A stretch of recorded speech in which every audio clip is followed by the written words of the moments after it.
हे माँ सरस्वती दयाकरी कंठरे बसंतु। पिलामाने एई भिडियोटी अरु च अक्षर मध्य थिबा समस्त नामर अति सुंदर भाव प्रतिशब्द गुड़ी को प्रस्तुत करा जायछि। थरुटिए देखिले मु भाबुची निश्चय मन रहिबो। तेबे निवेदन करी भिडियोटी को आरंभ शेष पर्यंत निश्चित देखिबा। प्रथमे जिबा अरण्यर प्रतिशब्द को। अरण्यर प्रतिशब्द गुड़ी कहला अरण्य, विपिन, कानन, अटवी, गहन, वन, बण, जंगल। तुम्हें कवितारे पढ़िथिबो धीरे घेन कानन रे कृष्ण विलंबित। से कानन कहले होची बण। एबे जिबा असुरर प्रतिशब्द आलोचना करिबा। असुर, दैत्य, दानव, दनुज, राक्षस, निशाचर, दैतेय, दितिसुत इत्यादि। एमाने रातिरे भ्रमण करुथिबारु असुरंकर अन्य नाम होची निशाचर। निशा कहले राति, रातिरे जे चरे, निशारे जे चरे। एबे जिबा अग्निर प्रतिशब्द जानिबा पई। अग्नि, अनल, बह्नि, पावक, हुतासन, वैश्वानर, चित्रभानु, सर्वभक्ष, बृहभानु, निया, ताप। तेबे लेखिला बेले टिके बनान को भी लक्ष्य रखिबा। एबे जानिबा अमृतर प्रतिशब्द। अमृतर प्रतिशब्द पीयूष। टिके बनान को ध्यान दबा। परे दीर्घई, इयरे दीर्घ उकार, मूर्धन्य स पीयूष। से भली अमीय, सुधा। एबे आखिर प्रतिशब्द आलोचना करिबा। आखि, नेत्र, नयन, लोचन, लोरे ओकार, चन, लोचन, चक्षु, अक्षि, ईक्षण रे दीर्घई लागिबो। आ गोटे दृक्, आ गोटे दृश। आमे आमर आखि को दर्शनेन्द्रिय कहि थाउ। सेहि भली आकाशर प्रतिशब्द जानिबा। आकाश, अंबर, अंतरिक्ष, गगन, नभ, विहायस, शून्य, वियत, विष्णुपद, नाक। पिला माने अंबर शब्दर दुईटी अर्थ जानिबा। गोटे अंबर कहले आकाश, आ गोटे अंबर कहले लुगा। सेटा समचारित शब्द रे मध्य पड़ी थाए।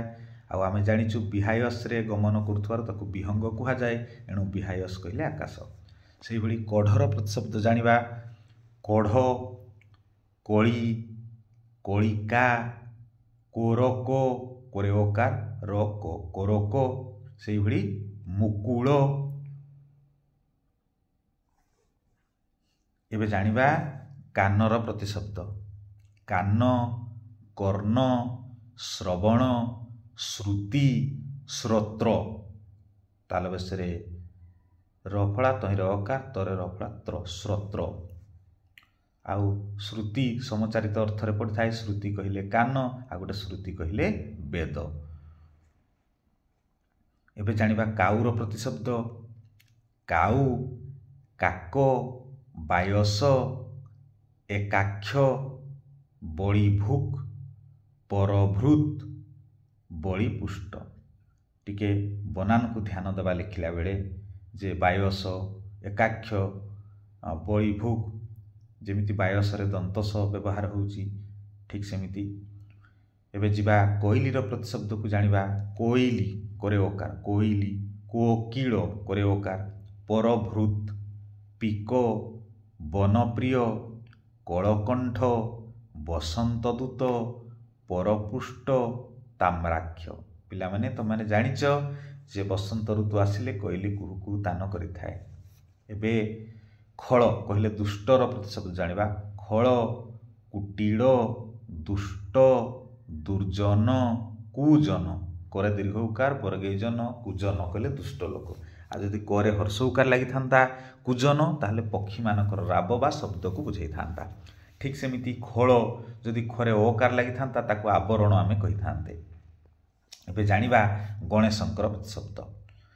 विघ्नेश, गणाधिप, हेरंब, एकदंत, परशुपाणी, गणेश, गणपति, गजानन, विनायक, विघ्नेश्वर, एकदंत, दैमातुर, लंबोदर। ଲମ୍ବ ଉଦର ଯାହାର କହିଲେ ବଡ଼ ପେଟ ଯାହାର, ଉଦର କହିଲେ ପେଟ, ଲମ୍ବ ଉଦର ତେଣୁ ତାଙ୍କ ନାମ। ଗଜ ଆନନ ପରି ଆନନ ଯାହାର, ଗଜାନନ, ଆନନ କହିଲେ ମୁହଁ। ଏବେ ଜାଣିବା ଗାଈର ପ୍ରତିଶବ୍ଦ। ଗାଈ, ଧେନୁ, ଗାଭୀ, ଗରେ ଆକାର ଭରେ ଦୀର୍ଘ ଗାଭୀ, ଗୋମାତା ଗୋରେ ଓକାର, ଆଉ ଗୋଟେ ଗୌ ଗରେ ଔକାର, ଦଗ୍ଧି। ସେହିଭଳି ଗଙ୍ଗାଙ୍କର ପ୍ରତିଶବ୍ଦ ଜାଣିବା। ଗଙ୍ଗା, ଜାହ୍ନବୀ, ଭାଗୀରଥୀ, ସୁରଧୁନୀ, ବିଷ୍ଣୁପଦୀ, ତ୍ରିପଥଗା, ସୁରନଦୀ, ଦେବନଦୀ। ସହଜରେ ମନେ ରହିଯିବ। ଭଗୀରଥ ତାଙ୍କୁ ସ୍ୱର୍ଗରୁ ମର୍ତ୍ତ୍ୟକୁ ଆଣିଥିବାରୁ ଗଙ୍ଗାର ନାମ ଭାଗୀରଥୀ। ସେହିଭଳି ଘରର ପ୍ରତିଶବ୍ଦ ଜାଣିବା।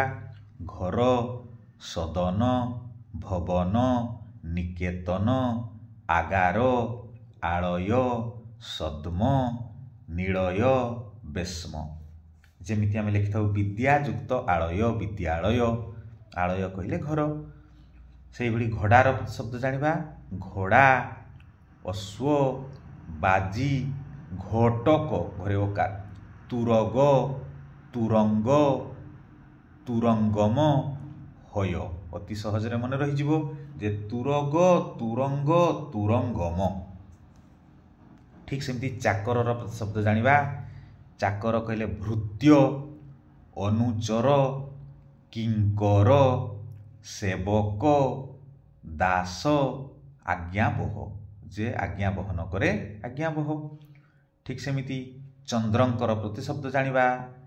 ଚନ୍ଦ୍ର, ଇନ୍ଦୁ, ସୁଧାଂଶୁ, ଚନ୍ଦ୍ରମା, ଶଶଧର, ସୁଧାକର, ନିଶାକର, ମୃଗାଙ୍ଗ, ଶଶାଙ୍କ, କଳାକର, ଶୀତାଂଶୁ, ବିଧୁ, ଚାନ୍ଦ, କଳାନିଧି, ଔଷଧୀଶ, ଜହ୍ନ।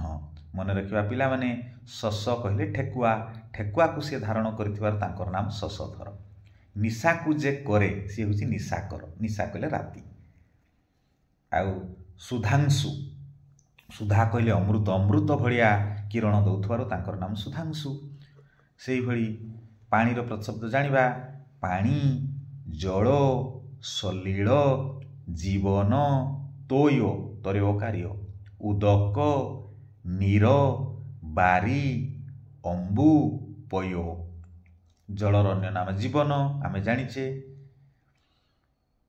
ଠିକ୍ ସେମିତି ଝରଣାର ପ୍ରତିଶବ୍ଦ ଜାଣିବା। ଝରଣା, ଝର, ଝରି ଝରି ଆସୁଥିବାରୁ ସେ ଝର।